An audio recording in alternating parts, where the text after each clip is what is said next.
My wife cheated during a writing retreat, so I ghosted her so hard she thought I died. It all started with a simple goodbye hug, the kind you give your spouse before they head off for something they're passionate about. She was excited, too excited maybe, spinning around the kitchen, throwing tank tops into her suitcase like she was 19 again, like we weren't 6 years into a marriage that had slowly started feeling like a well-rehearsed play. Her name was Julia, 31, my wife. I'm 34, and until 2 months ago, I thought I knew what loyalty looked like. I thought trust was something you could deposit into a marriage like a bank account. Turns out, all it takes is one summer writing workshop and a man with a confident smile and too many metaphors to burn it all down. She left on a Sunday morning. I carried her bag to the car, kissed her forehead, told her I was proud of her. She said she'd miss me and that she'd be busy, might not call every day. I didn't think much of it. Writers need space. Or maybe I was just too comfortable, too blind. The first clue came 2 days later when she forgot to answer my text about the dog's medication. Then it became skipped calls, late-night silence, the occasional photo that felt staged, too curated, too polished. Something about her smile didn't feel like mine anymore. That's when the seed of suspicion got planted. I didn't want to be that guy, the paranoid husband scrolling through old photos for clues. But instinct doesn't care about dignity. I hired a PI. Quietly. Discreetly. I told him I just needed peace of mind. He said he'd need a week. I gave him 2. In the meantime, I played my role, kept the house clean, watered her plants, sent goodnight texts into the void. What came back shattered me. The file landed in my inbox at 7:43 p.m. on a Thursday. No subject line. Just a Dropbox link and a single sentence from the PI, "You were right." I don't remember clicking. My body went on autopilot while my mind begged for this to be some grotesque misunderstanding. But as the photos loaded, one by one, all that hope crumbled like stale bread. There she was, Julia, not in some quiet writing circle, not surrounded by notebooks and critique partners, but draped across a patio chair, legs entwined with some bearded man who looked like he lived off coffee and compliments. She was laughing, eyes glowing in a way they hadn't in years. He kissed her hand like they were in a movie. She let him. The timestamps told their own story. It wasn't a one-time thing. There were dates, drinks, long walks that ended behind curtains in a rented cottage I hadn't known existed. She wasn't working on her novel. She was rewriting our marriage without telling me. And that realization didn't hit like an explosion, it was slower, colder, like drowning. I stared at the screen until my eyes burned. My hand trembled over the mouse. I wanted to scream, break something, call her and demand answers. But I didn't. I just closed the laptop. I sat in the dark, alone in the home we bought together, surrounded by pieces of a life that, apparently, only I believed in. Her favorite mug sat on the counter. Her coat still hung on the hook by the door. A framed picture of us from our 3rd anniversary mocked me from the wall. I felt like a ghost in my own life. The betrayal wasn't loud, it was quiet, casual, even, and that made it worse. By morning, my grief had fermented into something sharper, resolve. I wasn't going to confront her. I wasn't going to beg for answers or cry into her voicemail. If she wanted a new story, she could have it. I was going to vanish from hers. Just like that. I didn't sleep that night. I paced the hallway like a prisoner, every creak of the floorboards reminding me of how blind I'd been, how loyal I'd stayed to a woman who'd already checked out of our vows. At 5:06 a.m., I opened the storage closet, dug out a duffel bag, and started packing, not like I was going on a trip, but like I was erasing myself. I didn't want a confrontation, I wanted silence. I wanted the cold satisfaction of her walking into our house and realizing she'd been left behind. I moved with eerie calm, as if my hands knew this day was coming long before my heart did. Clothes. Documents. The cash I'd tucked away for emergencies. My passport. Laptops. Hard drives. I wiped every trace of myself from our shared life. Bank accounts, closed. Joint credit cards, cancelled. I left her nothing that connected us but the echo of her name in the silence I was building. Next came logistics. I sold my car to a dealer friend, cashed in the value, and ordered a rental under a fake name I'd registered using a burner email and a prepaid card. By noon, I was at the edge of the city, sipping bitter gas station coffee and watching my old life disappear in the rearview mirror. The PI had been right, disappearing wasn't hard if you wanted it bad enough. All it took was pain and purpose. By day's end, I was a new man in a new town, renting a tiny cabin near the coast where no one knew my name. I didn't leave a note. No warning, no explanation. I didn't want to give her the closure she never gave me. Let her come home to empty drawers and dead air. Let her call my name into silence.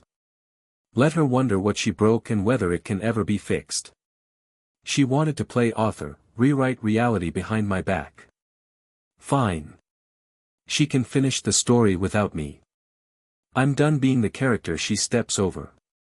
The first night in that cabin felt like exile. The kind of silence that wraps around your throat, not peaceful, punishing.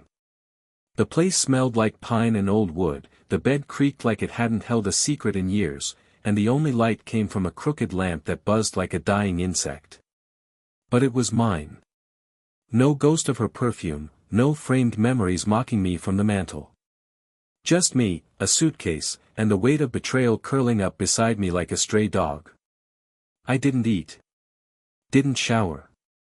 Just stared at the ceiling and listened to the ocean in the distance, like it might wash away the noise in my head.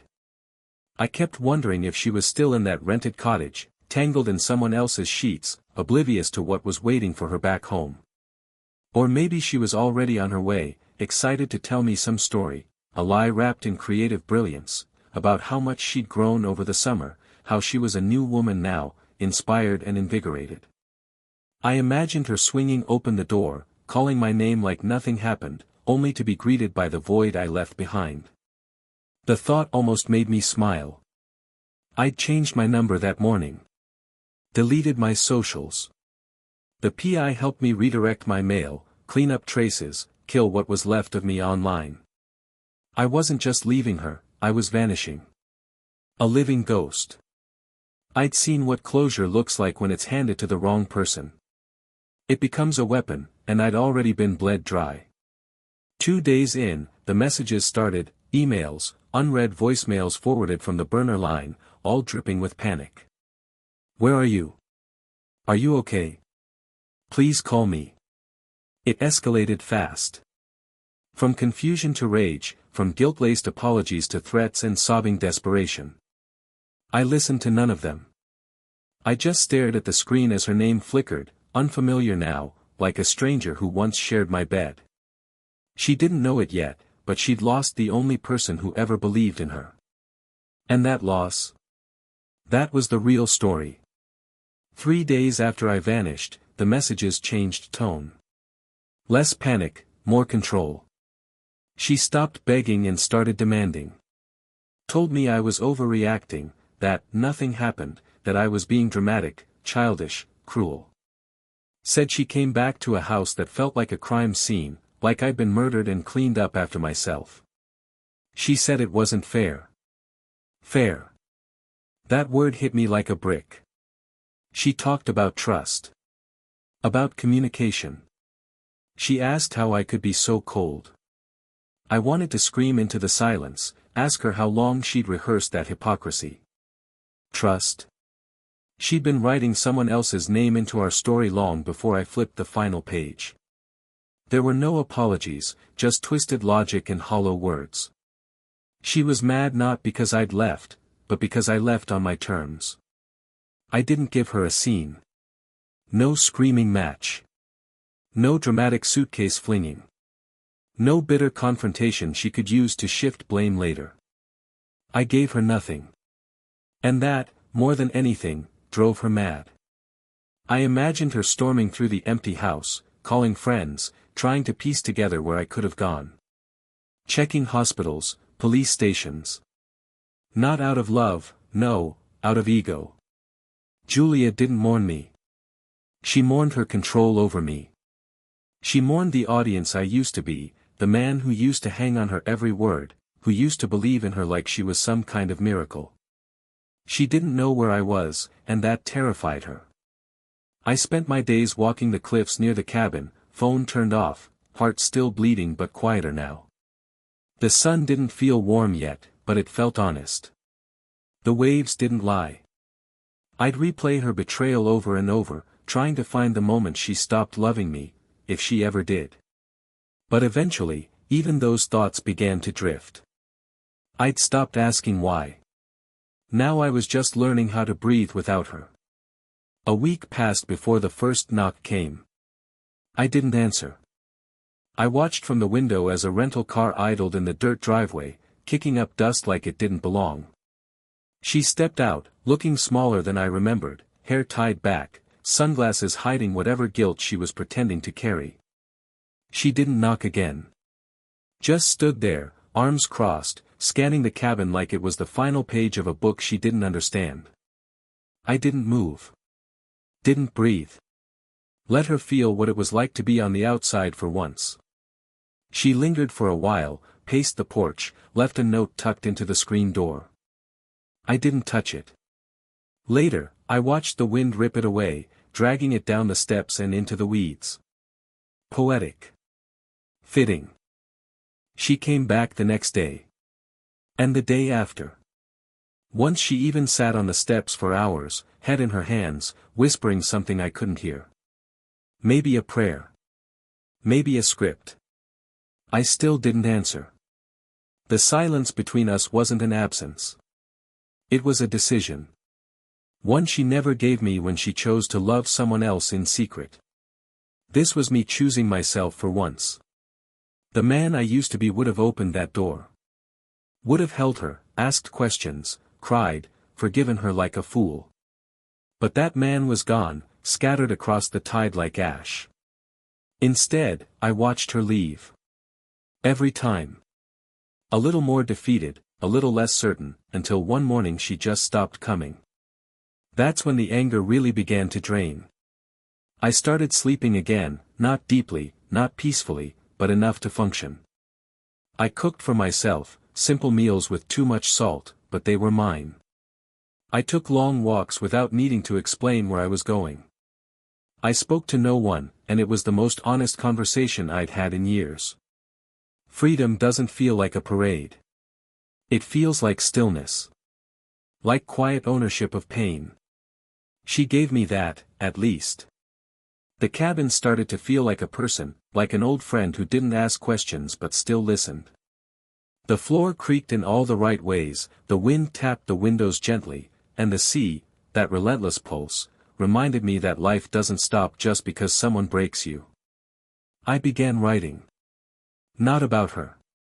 Not directly. But every word was soaked in the aftermath of her choices, every sentence a quiet scream I never let out. I didn't write to forgive. I wrote to remember, to rebuild the version of myself she tried to erase. Weeks passed, and the emails from her slowed, then stopped. No more subject lines laced with fake apologies. No more half-truths disguised as reflection. It was like she'd finally understood that I was gone for real this time. But the damage lingered. I'd flinch at the sound of a phone buzzing. My chest would tighten at the sight of a couple laughing at the local cafe. I envied their ignorance, that blissful stage where you still believe love is a promise instead of a gamble. One evening, I got a message from the PI. Not a report this time. Just a short note, he left her. Few days after you did. I didn't feel satisfaction. Just emptiness. She hadn't just broken me. She'd thrown herself into the fire, too. And now, she was probably wandering through the ashes, alone, confused, rewriting the narrative again, this time with her as the victim. It wouldn't surprise me. Julia was good at pretending she'd been wronged, even when she held the knife. Still, I didn't reach out. Not to gloat, not to comfort, not to demand an explanation. I had nothing to prove anymore. Closure didn't live in her voice. It lived in the silence I chose, the life I was building without her shadow at my side. The man she betrayed was dead. And the one who remained, he was just getting started. Months slipped by like low tides, steady and unremarkable. But in that quiet rhythm, I began to remember who I was before her. Or maybe I was learning who I could be without her. There's a strange freedom in losing everything. You stop fearing the fall when you've already hit the bottom and stood back up. I picked up new habits. Early morning hikes. Sketching. Things I'd long buried beneath marriage and routine. I wasn't healing, not yet, but I was moving, and that felt close enough. One evening, I saw her name again, not in my inbox, but on a mutual friend's post. A photo. A quote. Some vague caption about learning to love oneself after heartbreak. She looked different. Tired, older. Not broken, just faded. There was a time I would have spiraled, dissected the image, tried to read meaning in her eyes. But I just scrolled past. That version of me, the one who waited for her voice like rain, was gone. The silence had grown roots now. Still, it wasn't just about forgetting her. It was about confronting myself. The part of me that stayed quiet when I should have spoken. The version that begged for affection instead of demanding respect. I realized that in saving her feelings, I'd sacrificed myself, over and over again, until I had nothing left to give. That was on me. I spent a night rereading our old texts, the sweet ones, the mundane, the cracks beginning to show. I wasn't looking for answers. I was grieving the illusion. The idea of her. The life I thought we had. It was like attending the funeral of a ghost you'd convinced yourself was still alive. And when I finally deleted them all, one by one, I didn't cry. I didn't flinch. I just exhaled. And in that breath, I felt lighter than I had in years. It was a Wednesday when the letter arrived, real ink, real paper, like she thought handwriting might carry more weight than the lies she'd typed out before. No return address. Just my name, written in a script I used to trace with my fingers while she slept. I didn't open it right away. I left it on the table for hours, stared at it like it was a relic from a life I barely recognized. When I finally did open it, the words hit harder than I expected. Not because they were sincere, but because she still didn't understand. She wrote about regret, about losing herself during the workshop, about how she thought I'd stopped seeing her. How the affair wasn't about him, how it was about feeling alive again. As if betrayal could be romanticized, justified through loneliness. She wrote that she still loved me.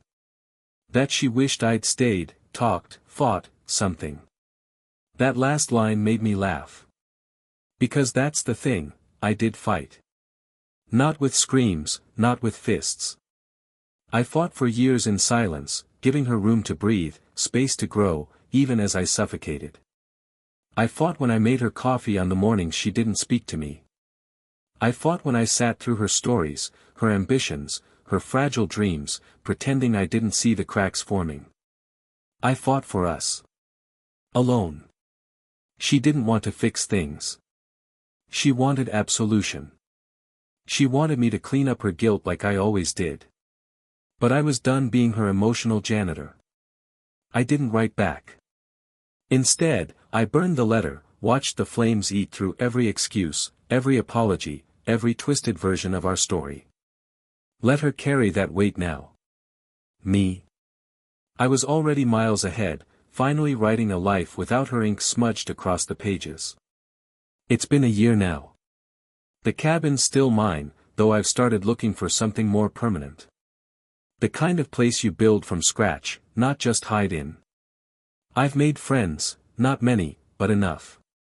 People who know me for who I am, not who I used to be when I bent myself into shapes for someone who saw me as background noise.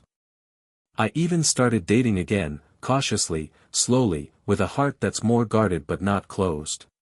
Sometimes, late at night, I still think of her. Not with longing. With curiosity. Like you'd think of a storm that once tore through your life, left you broken and exposed, but also cleared the rot. I wonder if she tells people her version of the story.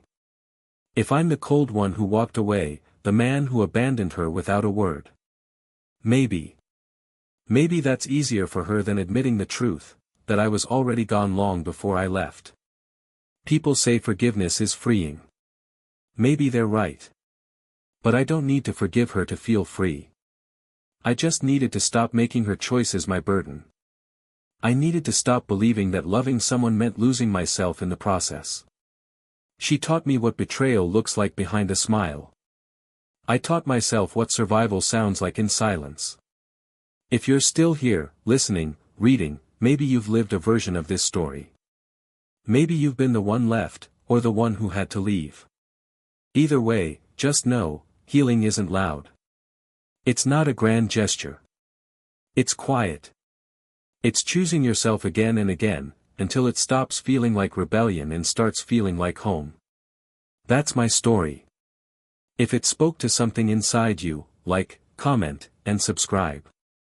ScrollTales has more stories just like this, real, raw, and honest.